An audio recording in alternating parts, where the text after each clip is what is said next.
Great, welcome. Welcome, and sorry keeping you waiting. I've had the great pleasure today of welcoming my 4 Nordic Prime Minister colleagues, along with the German Chancellor Olaf Scholz, to this Nordic summit in Stockholm.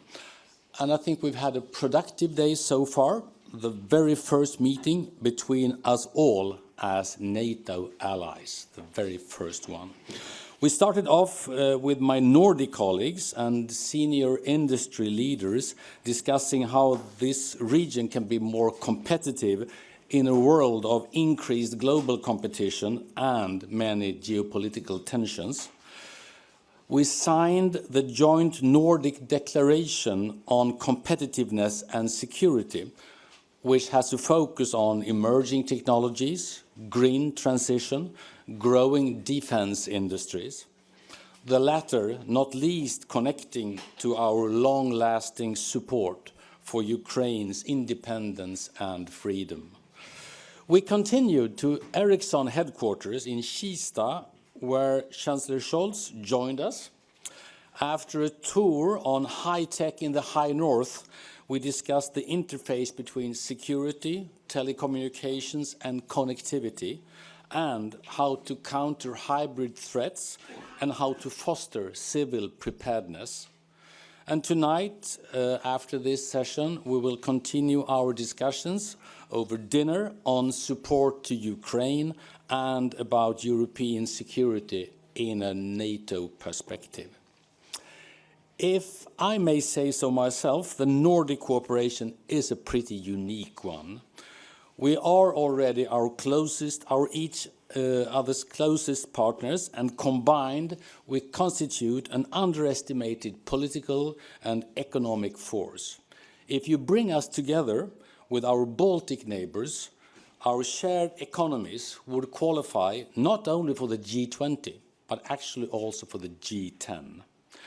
And in a time of war against Ukraine, we stand very close together, as long as it takes, as all of us always say and mean, not only as neighbors, but from now on also as NATO allies. Just have a look at the map and everybody can realize the magnitude of northern NATO. We share geography, and some of us also share the Baltic Sea, as you know, and all of the Nordics have strong bilateral bonds to Germany. Last year, this Nordic summit was joined by Canadian Prime Minister Justin Trudeau, and this time by Olaf Scholz. We are very happy to have you with us. And with that, I would like to hand over the word to the Chancellor. Please. Thank you, dear colleagues. Ladies and gentlemen, it is my privilege to attend the Nordic Summit again. I have fond memory the last time I was invited. That was in Oslo in August 2022.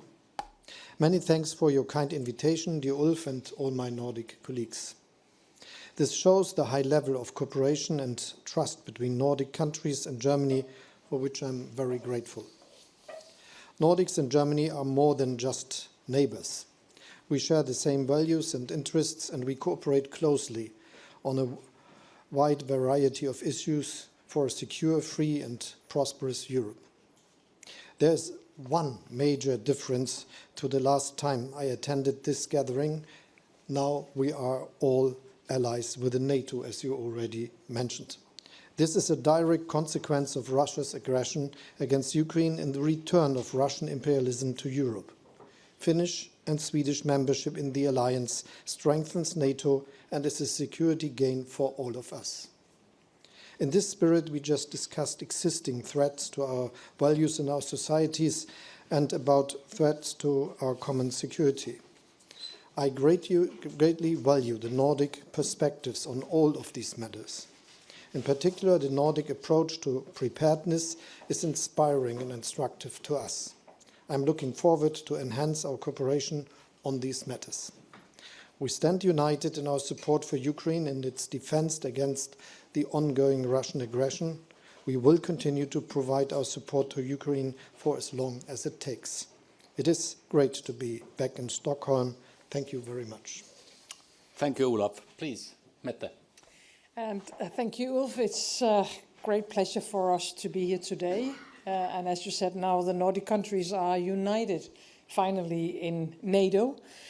The new geopolitical situation has only made it clearer that the Northern Europe countries share the same values and security interests. And we agree today that we need to work even closer together to be the region in the world where we have an ambitious green transition, strong defense industries and innovation of new technologies. It has to go hand in hand with strong welfare societies. Of course, the Russian aggression war in Ukraine is our top priority. The pressure on Ukraine is unbearable. And now we are seeing a number of Russian hybrid attacks and operations on NATO soil to pressure us. It is extremely concerning.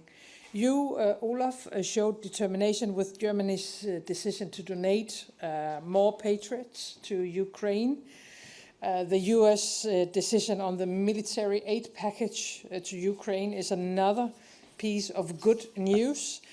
These are very important deliveries, but we need to do more. We need to keep supporting Ukraine so they can defend themselves and the rest of Europe. We need to donate, and it has to go very fast, more ammunition and air defense. We need to strengthen the European defense industry in all of our countries, to build up our own capacity, to be able to defend ourselves. And in all these matters, a united Nordic region and a strong Germany is crucial for the entire Europe. And that is why today's meeting is extremely important. So once again, thank you, Ulf. Thank you, Mette. Please, Jonas. Thank you, Ulf, for bringing us together, and Olaf for being with us. I think this is a testimony to Germany's close link to the Nordic region. I'd like to make one remark of the Nordic region's increasing relevance. We are all now part of the same European market, Norway and Iceland being part of the internal market through the EEA agreement, so we are on the same condition there, meeting the same challenges. But I believe what's happening in a geostrategic perspective makes the Nordic region relevant again, and it's up to us really to respond to that. When we met business leaders from all our countries this morning, it was striking to me to hear that they were asking for more Nordic coordination. That, of course, has to be done within the framework of the broad European setting. But we have challenges in the high-tech industries about regulations, about how we develop human skills, and how we are able to maintain our performance and the speed of the green transition. And here the Nordics are very similar, and working with our partner Germany. So I think it's up to us now really to go into how we can make that European Nordic dimension inside Europe relevant. And it is, of course, tremendously strengthened by the fact that we now are allies in NATO. So through market and economy, it's a European setting, and through security, it's a Euro-Atlantic setting. And I would highlight from Norway's side that we now have a lot of work to do with our new Nordic allies to coordinate our security, coordinate our defense. Norway was normally considering how we could receive allied reinforcement in case of a crisis. Now we see that in connection with Sweden and Finland, and we have to plan for that. And finally, I believe what is also bringing us together in a, I would say, tragic way is Ukraine and the brutal attack coming from one of Norway's neighboring states. We have a neighbor that has launched a full-scale invasion of another neighboring country, which is, of course, transformative in terms of our security perspective. And our closest partners in analyzing and understanding this challenge are the Nordics, is Germany, and the way we now have to step up coordination of aid to be relevant in supporting Ukraine in their defense is also something I think we can do amongst ourselves, but also taking that coordination inside Europe and inside NATO. Thank you so much. Please, Petteri. Thank you, Ulf. Good afternoon. First, I would like to take this opportunity to thank Sweden and you, Ulf, for hosting this meeting. The exceptional times we have been living in recent years have further emphasized the importance of Nordic cooperation. We face many similar challenges, and the best way is to find solutions together. Today we have discussed what we can do, what can be done more in competitiveness, defense and defense industry, logistics, energy and green transition. In our current security environment, resilience and civil preparedness are the keys in the countering crises and also hybrid threats. The Nordic societies provide a stable foundation to meet crises. Still, it is possible to do more together.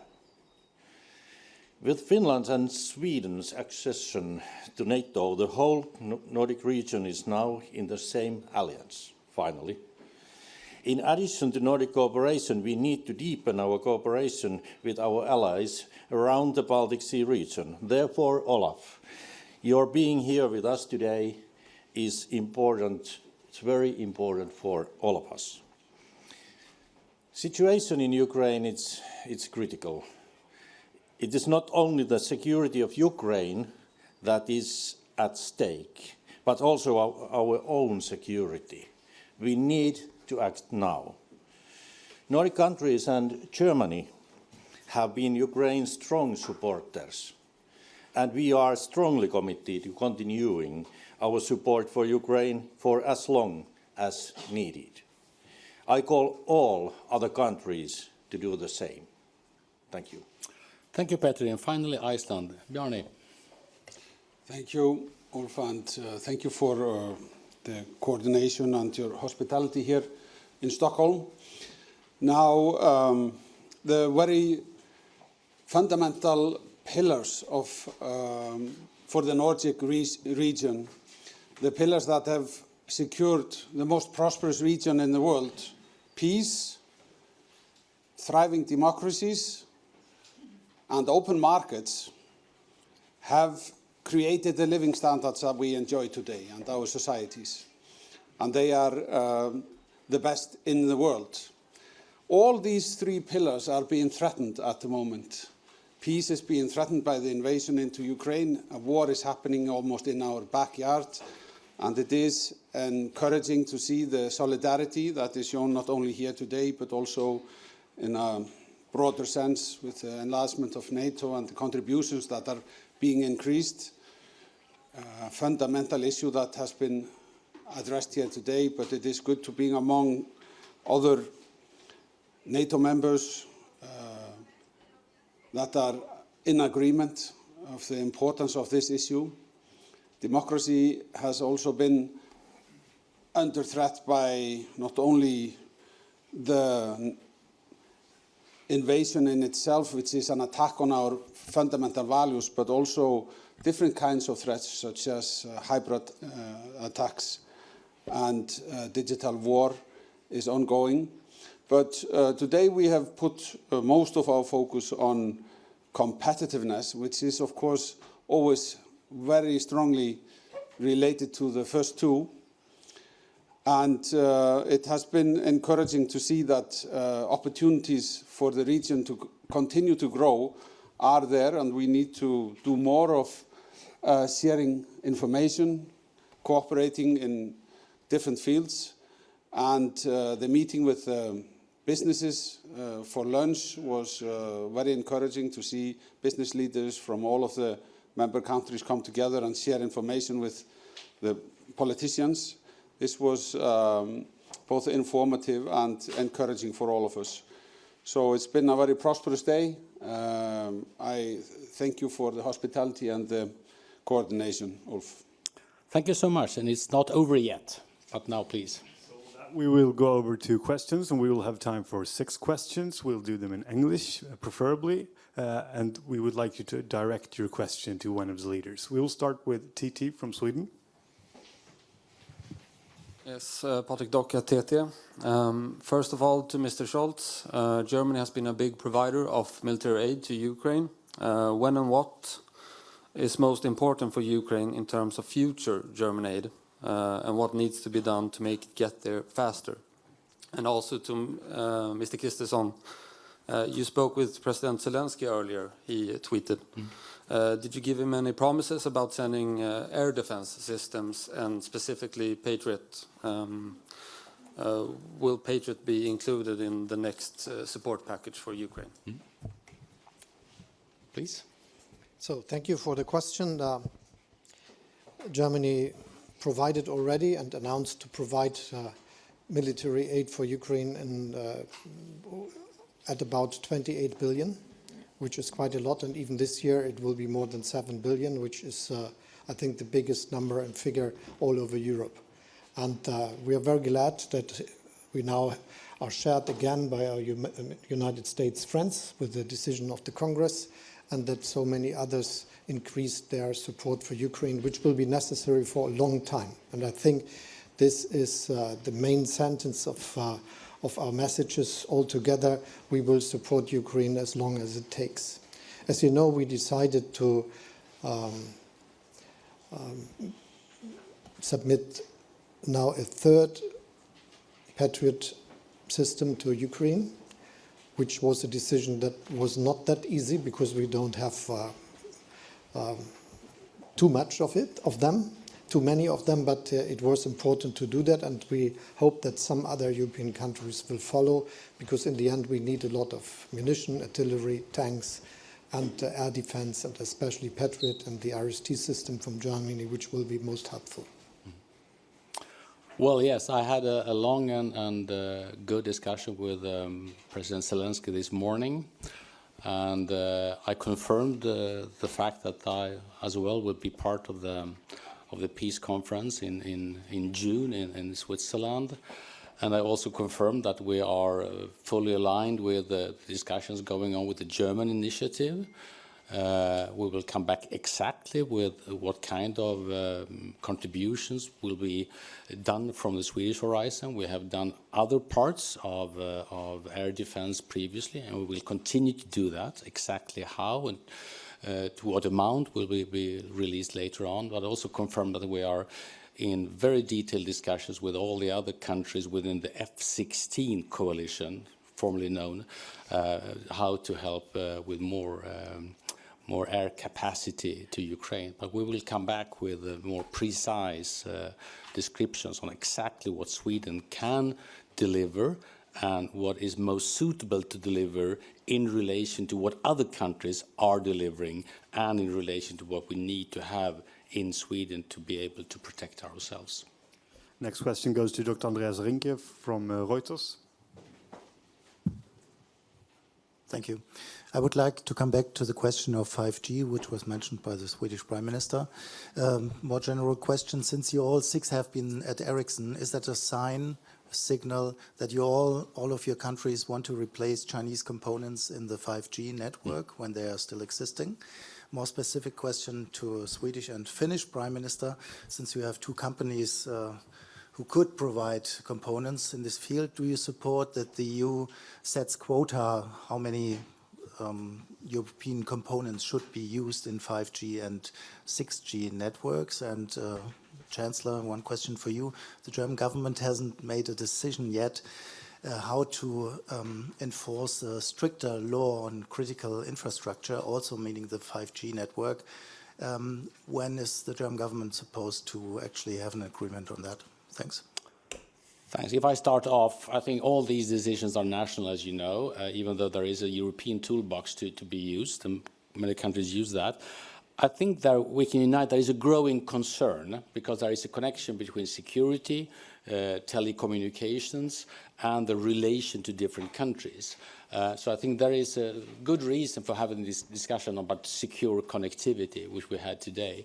And of course, there was no coincidence that we have Ericsson and we have Nokia in Finland that are two major players on this field. So of course, there is some connection to that. But I think the growing concern is about the geopolitical tensions and the relation to technology, primarily telecommunications.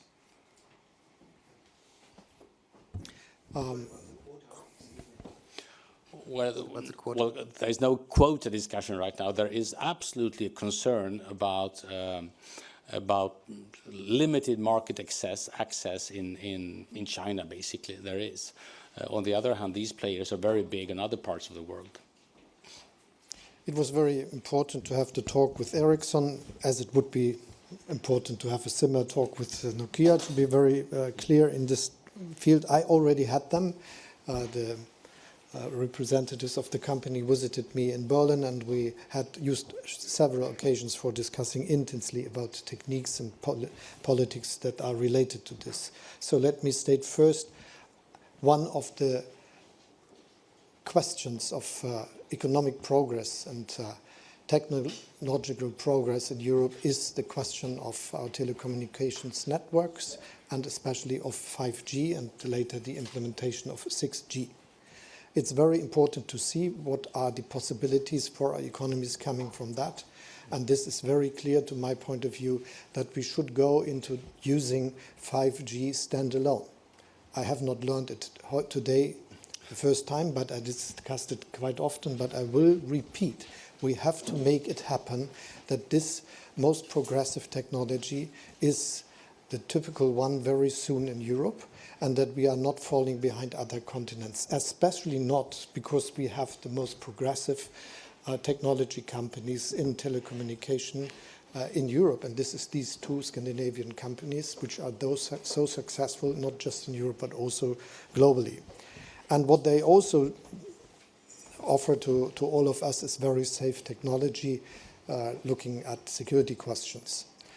Coming to the other part of your question, I will say we have a very strict legislation on security and telecommunications, which is something we are looking at continuously, and we do so.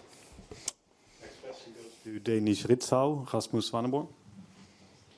Yeah, thank you very much. The first address is to the German Chancellor. The German stand in the Gaza Strip conflict has been making a lot of controversials around the world, creating international debate, that the position and the support for Israel has been pretty firm. I know it's a sensitive topic, but are you afraid that the German past will make it equal, will make the criticism of Israel's warfare equal to anti-Semitism? And to Jonas Gahr Støre, you have been pretty vocal from the beginning of the conflict in your criticism against the Israeli war actions. Are you missing other countries taking that stand as well? So I think this was a question and also a political point of view, which you took with your question. But coming to the question and answering it, Germany has a very clear view on this topic. We condemned the brutal attack of Hamas against Israeli citizens in October the last year. It is still something which is not easy to remember, because we saw all the pictures. We saw how people were treated, murdered, raped, and this all taken on videos to show it to the whole rest of the world. It was what it was, a brutal anti-humanitarian attack against people willing to dehumanize men and women and children, and this is something we never can accept. So we are so clear saying that Israel has every right to fight back against Hamas. While saying this, we are also very clear in what is necessary to do. First, the way of doing this war against Hamas has to follow international rule of law and international rules, and we're very much looking to this. Second, we are absolutely clear there must be enough humanitarian aid coming to Gaza. My request was always that it should be about 500 trucks a day, every day, so that there is enough support with food, with medical aid, and all what is needed in Gaza. And we also were very clear in speaking about the situation in the West Bank, saying that settlers' violence cannot be tolerated. And coming to the next point, looking at the future, we are very clear saying there must be a two-state solution. So this is what we support intensely, saying that a peaceful cooperation between Israel and the Palestinian state consisting of West Bank and Gaza is what we are aiming for. And I think that especially the last months have shown that this is something that is more than realistic, because if we see how the neighbors in the region are acting, there is a good chance for a security partnership that could come out of this very heavy conflict with these neighbors, with the Palestinian state and with Israel together, organizing security together. And coming to the question that is so important at this stage, we are very clear saying that there should be not a broad attack against Rafah, because we think there are too many peoples living, and it is not. We have no idea how this could happen without too many civil casualties, which could not be accepted. So this is also a clear message. And what I'm telling you is nothing new. I said this also in Israel, in the press over there, and discussed it with many people, and with the Prime Minister, with the President, with opposition leaders. And I think it is important that this whole story of our view on the question is well understood. And this is what we have to do. Well, I think the Chancellor gives a good summary of something I can subscribe to. You know, a very clear condemnation of the terrible, horrific attacks on the 7th of October. I spoke to President Herzog the same day. It is a trauma in Israel and an absolutely horrendous thing. And I've also stated that Israel has the right to defend itself, very clearly. But then we have also been referring, as the Chancellor said, to international law, to proportionality. And we have made our voice clear that we believe that the warfare has gone beyond that in terms of civilian casualties and immense destruction. So our position as we speak now is that there needs to be a ceasefire, there needs to be access of humanitarian aid, there needs to be release of hostages, and there needs to be organized thinking of the next day, what comes after. So on all of these issues, what happened today, you know, Norway have a long story here of being friends of Israel and friends of the Palestinians, deeply concerned that what happens in Gaza will not strengthen Israel's security for the medium and longer term. So this has to be brought to an end. And then we have to devote our attention to what the Chancellor said. What will a two-state solution look like? And what will needs to be the process to get there? And you may say that never have we been farther away from being able to realize a two-state solution, but never have there been that many who say that this is the solution that exists for the next day. The Arab countries, discussions in the US, and in Europe. And I believe that although there were differences around this line, last week's vote in the United Nations about Palestine in the UN showed, I believe, an expression of the importance of giving the Palestinians a voice in the UN, highlighting that they need to get expression of that statehood at some stage. And then finally, I believe that we now spoke about Ukraine in the last questions. We are being watched by the global south. Are there double standards here about how we comment on Ukraine and how we comment on what happens here? This is not an easy question, but we have to be aware of it. And that's why I think a life is a life, a dead child is a dead child, and we have to be very open and clear about it. I think now we have to devote our efforts working with American allies, with Europe. Norway is chairing the donor support group to the Palestinian Authority. We will have a meeting by the end of May, and where we have to make the Palestinian Authority capable of managing in the first stage and then running Palestine, not only on the West Bank, but also in the Gaza Strip. And my final remark is that we focus on Gaza, but there is an immense tension growing on the northern border with Lebanon. There is an immense disorder unfolding because of settlements on the West Bank, and there is the Iran dimension. So this is a boiling pot that we have to follow very closely. And with that, we take the next question, which is Yle from Finland. We'll ask to have one question only.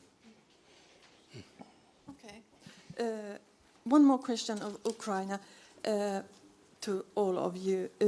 Russia is now bombing heavier than ever before, and situation is very dramatic for Ukraine. Is there some support you can send them immediately, so we don't see Ukraine to lose the war this week or next week or in close future? Would you mind starting? As I already mentioned, we delivered and we will deliver altogether 28 billion of military aid, which I think is quite a lot, and we are always looking what we can do more. What we learned from this war is that we have to increase also our productions, because they were not prepared for a long war and having continuous production of munition, for instance, and all the shells that are needed in this very conflict. So I think this is one of the lessons learned, and we are constantly improving our production and increasing the production of the necessary support.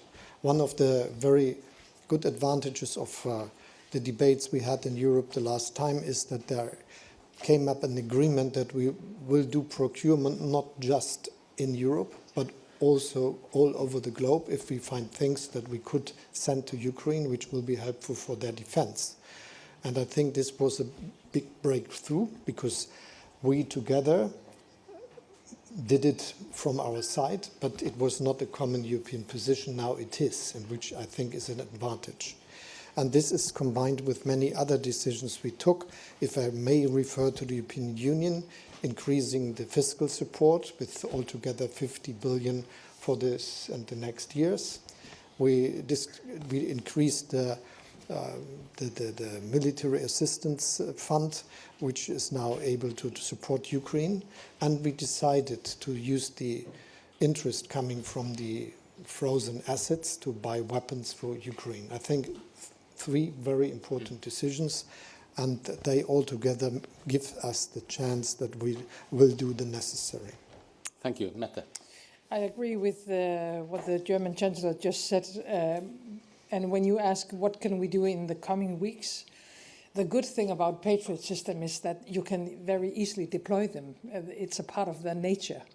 And Ukraine needs 6 or 7 systems. Germany has already, on top of what you have donated before, delivered 1 more. So we need 5 or 6 more European systems.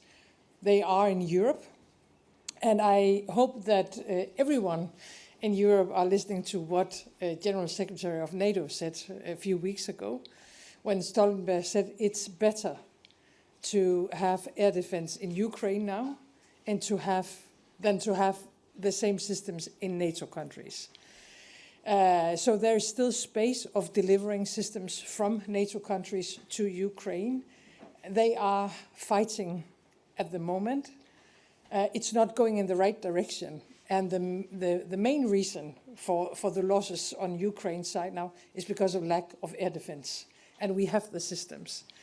So if we have only one wish, all of us, it should be to deliver air defense systems as quickly as possible. And at the same time, ensuring ammunition. Together with the Czechs, many of us are working to ensure what they need. We need to support them on drones. And in our coalition with the F-16s, the first fighter planes from Denmark will be in the air in the coming months from now. Very, very important for the Ukrainians to see the planes in the air. And supporting production inside Ukraine. But right now, it's air defense, and we should deliver it.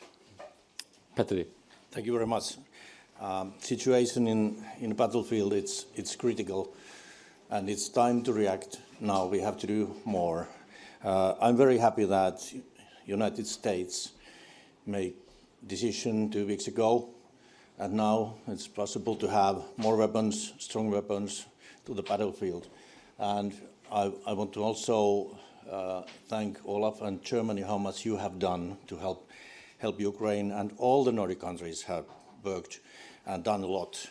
We just decided our 24th package of military support to Ukraine total amount of 2 billion, which is a huge amount of money comparing the size of our economy. But we have to continue.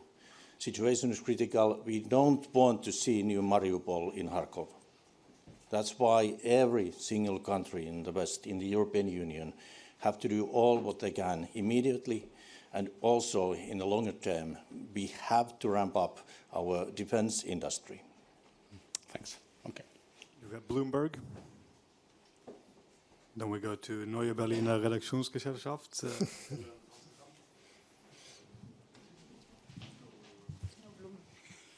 I would like to come back to the question of military aid to Ukraine. I wanted to ask you, Prime Minister Frederiksen, you said encouraging the other countries to provide more Patriots and also more artillery ammunition. Is there also a sort of a growing frustration with the reluctance of the European partners to deliver? And does this question have the potential to be actually a divisive question in Europe? And maybe Chancellor Scholz, if you want to answer that one as well. Thank you. No, I don't see any signs of division. I see the opposite. And then that's one of the only few positive things we can say about this war in Ukraine. We have never been more united than what we are today. It goes for the European Union. It's stronger now than it were 2 years ago. And it goes for NATO. We are a stronger alliance today because of Finland and Sweden entering NATO. So I don't see any signs of division. But we have to admit, all of us, that what they need at the battlefield has to come faster than what we have been capable of, even though we have donated extremely amounts of money and direct military equipment. They need more because the Russians are being so aggressive as they are, and you cannot protect a country without air defense systems. It's simply impossible. So I don't feel any frustration, but I think all of us need to feel the sense of urgency. And the question we have to ask ourselves as Europeans is that we have shown for more than 2 years our willingness to protect Ukraine, but are we also willing to let them win this war? And they cannot win it on their own. They have to do it with equipment from us. And of course the answer is we need to be willing not only to defend Ukraine, but to let them win this war. So we need more help, and we have to speed up, we have to scale up in a short-term perspective, also in a long-term perspective, as the German Chancellor were talking about just a few minutes ago. I will be very brief. I could underline that we have to do more, and this is very important, that the debate is not just ending with the debate, but with real decisions taken all over Europe. I know it's quite difficult due to the fiscal situation of some of the countries, due to the existence of military equipment, due to the reality of production sites, but in the end it is our task to find solutions, and this is why we invited others to follow when we started, for instance, again with so many activities in air defense that are important. And I will continue with underlining also that I see Europe and NATO really united. And if you look at the plans of Putin, and what is the outcome of it? He never expected that the outcome of his aggression would be a more united Europe and a more united NATO, that two strong member states with Finland and Sweden entered NATO, that there is more deployment of defense activities alongside of the eastern border of Europe, and that we are doing more air policing, and that we increase our productions, and that we see that now the big majority of member states are able to say that they are now spending 2% of their GDP for defense, which was an aim that was looked for since a long time, but not every country was able to do it soon. Now, more or less, every country did it, and the last will follow. So this is a big change. And if you count all these things together, just to understand our strengths for deterrence and for the ability to defend our alliance, I would say it is no longer the money we spend, because this is a lot. The question is how we can better cooperate to use the scales of our productions, to use the cooperation to make it that strong as the investment could develop it. Or as President Biden put it, I think he said that Putin wanted to have a Finlandization of Ukraine, but he got a NATOification of Finland and Sweden. In the long term, that's a big, big thing. Thank you. And with that, we conclude this press conference. Thank you, everybody, for coming. Thank you so much. Thank you. Thank you very much.